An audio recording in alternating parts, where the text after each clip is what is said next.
A jack of all trades is a master of none, but oftentimes he is better than a master of one. Jack of all trades. Now that can be said about Kawasaki's 650cc platform, which has given birth to an adventure tourer, a naked street fighter, a retro roadster, a cruiser, and the motorcycle which started it all, the Ninja 650, which presents itself as a sports tourer. This is Anant Pandey, you're watching BBC Top Gear Mag India, and this is the road test review of the 2023 Kawasaki Ninja 650.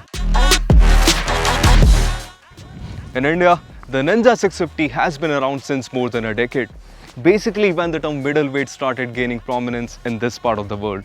Now, over the past few years, the Ninja 650 has become a lot sharper in its approach, leaving behind the image of being a boring motorcycle. And in its current form, it has also become more technologically advanced.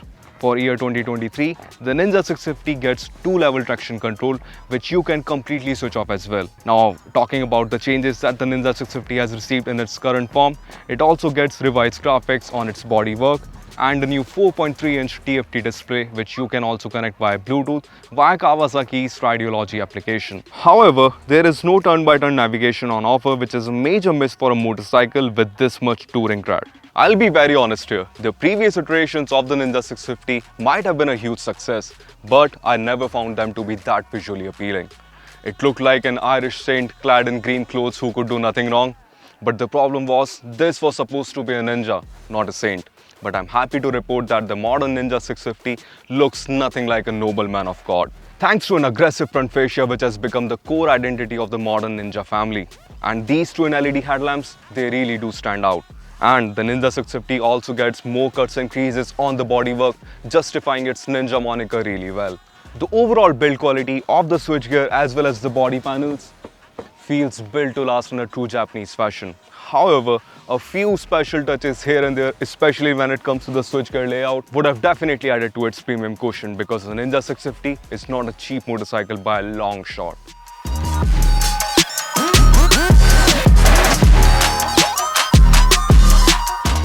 Moreover, the visibility provided by these fairing mounted side view mirrors could have been vastly better because all I could see was my elbows and shoulders and not the traffic which was coming from behind. And given the fact that I'm not self-obsessed with myself that much, I couldn't comply with that. The Ninja 650 also gets an underbelly exhaust, and this is how it sounds like.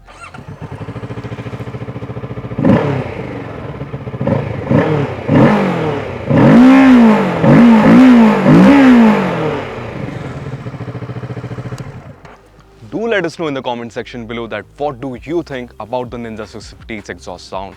Everything about the Ninja 650 looks very aesthetic, but up until here. Because when you move towards the back, what is that? Is that a barbecue grill? Or a stand you can hang your clothes on? While the sari guard is an absolute abomination when it comes to the looks of it, the grab rail doesn't help the Ninja 650's case either because they really look out of place. One of the most crucial things that made the Ninja 650 a huge success was the accessibility it brought to the fold. It greets you with a friendly hug as you can plant both your feet on the ground pretty comfortably given its 790 mm seat height. And the riding stance, it is pretty comfortable as well. The Ninja 650 gets clip-on handlebar that are slightly raised, and the foot pegs as well aren't that rear set. So this is a very good compromise between the aggressiveness that you need to attack the corners and the comfort that you need over those long hauls.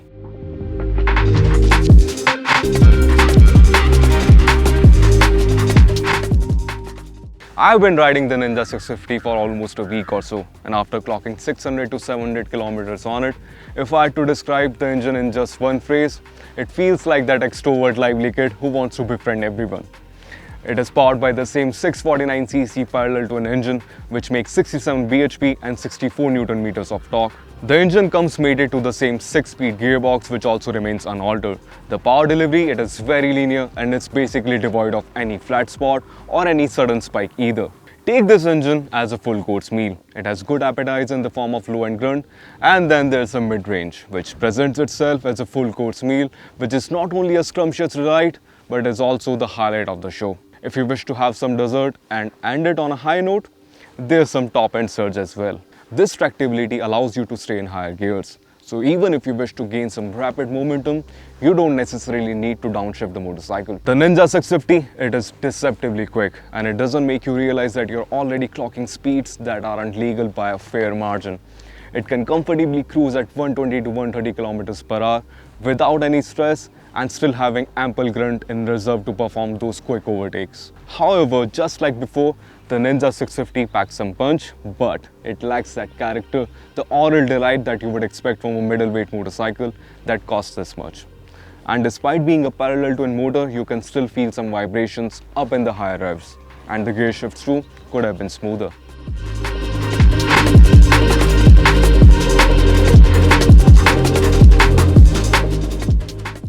The accessibility and the versatility that the Ninja 650 is renowned for is not only reserved for its engine. Allow me to explain. Like I mentioned earlier, the riding stance provides a perfect compromise between being sporty and comfortable at the same time. The steel trellis frame provides sufficient feedback from the road, while the suspension setup also does its job beautifully well to soak up undulations and bumps that we are bound to encounter on our beautifully paved roads. However, when you're attacking a corner on the Ninja 650, it feels softly sprung and lacks that sharpness that you would expect from a motorcycle named Ninja. It is about time that Kawasaki started offering adjustable suspension at both ends for the Ninja 650, because if they do that, that would make the Ninja 650 even more versatile than it actually is right now, especially when you expect sportier performance from the chassis. Even when it comes to the braking performance on offer, the Ninja 650 doesn't disappoint, as it offers sharp braking performance with ample feedback. Now that being said, the low ground clearance, which stands at 130mm, could be an issue over large potholes and speed bumps.